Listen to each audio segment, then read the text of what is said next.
Health. मेरा नाम रेखा शर्मा है। आज मैं आप सभी को न्यूट्रिशन एंड प्लांट्स का टॉपिक समझाऊंगी। इससे पहली वीडियोस में हम लोगों ने पढ़ा था कि न्यूट्रिशन क्या होता है और टाइप्स ऑफ न्यूट्रिशन क्या होते हैं। आज हम बात करेंगे कि प्लांट्स में न्यूट्रिशन किस तरह से परफॉर्म होता है। देखिए, plants also require food which can supply energy for various metabolic activities. यानी कि प्लांट जो खाना बनाते हैं उस खाने से निकली हुई एनर्जी को वो अपनी बॉडी में यूज भी करते हैं, जिस एनर्जी से उनकी बॉडी कई सारी मेटाबॉलिक एक्टिविटीज को परफॉर्म कर सके। अब यह बात आती है कि व्हाट इज मेटाबॉलिक एक्टिविटीज। ये क्या एक्टिविटीज होती है, ये कौन सी एक्टिविटीज होती हैं। ये ऐसी एक्टिविटीज होती है जिसमें प्लांट खाने से एनर्जी को स्टोर करता है और जब उस एनर्जी की बॉडी में जरूरत होती है तो उस एनर्जी को प्लांट में रिलीज भी करता है। और सारी एक्टिविटीज भी होती हैं जो एक नॉर्मल वे में हमारे अंदर भी होती है, ह्यूमंस के अंदर भी होती हैं, जैसे कि रेस्पिरेशन हुआ, ट्रांसपोर्टेशन हुआ, ठीक है, एक्सक्रिएशन हुआ। तो प्लांट भी लिविंग बीइंग के अंदर आता है तो वो सांस भी लेता है, उसमें खाना ट्रांसपोर्ट भी होता है और उसमें जो वेस्ट मटेरियल है वो बाहर भी निकलता है। तो इस सारे काम को करने के लिए उसके अंदर एनर्जी होगी तो वो काम करेगा।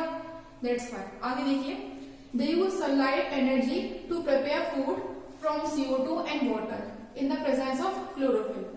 देखिए, प्लांट जो है वो हमेशा सनलाइट एनर्जी को यूज करता है, ठीक है, खाना बनाने के लिए with the help of CO2 and water. CO2 और वाटर को लेकर के सनलाइट के प्रेजेंस में क्लोरोफिल के अंदर, मतलब क्लोरोफिल क्या, एक ग्रीन पिगमेंट है, उसकी हेल्प के द्वारा खाना बनता है।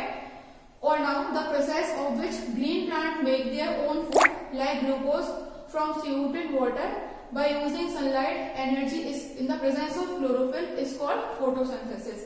यानी कि फोटोसिंथेसिस क्या है, ये एक ऐसी प्रोसेस है जहाँ पे प्लांट अपना खाना बनाते हैं by using CO2, water and sunlight in the presence of chlorophyll। Chlorophyll की प्रेजेंस में उसे फोटोसिंथेसिस कहते हैं।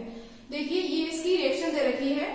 यहाँ आप देखेंगे कि जो कंटेंट, जो इनऑर्गेनिक मैटर के बारे में मैंने आपको प्रीवियस वीडियोस में बता रखा है कि वो क्या होते हैं।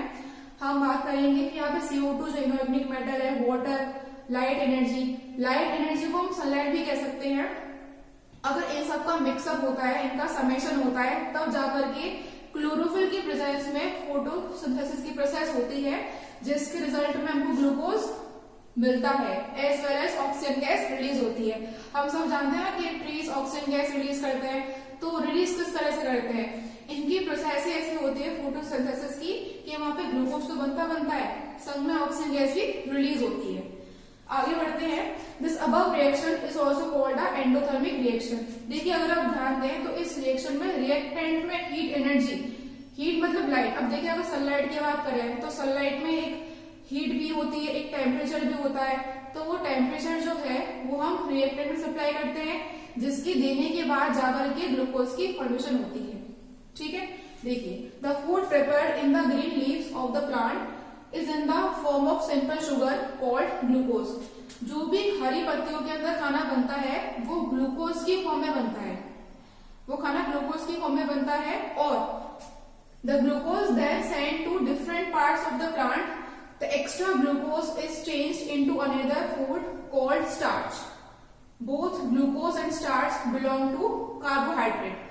अब क्या होता है, वो ग्लूकोज जो ग्रीन लीव्स के अंदर बन चुका है तो वो अब प्लांट्स की सारी बॉडी में सर्कुलेट होगा।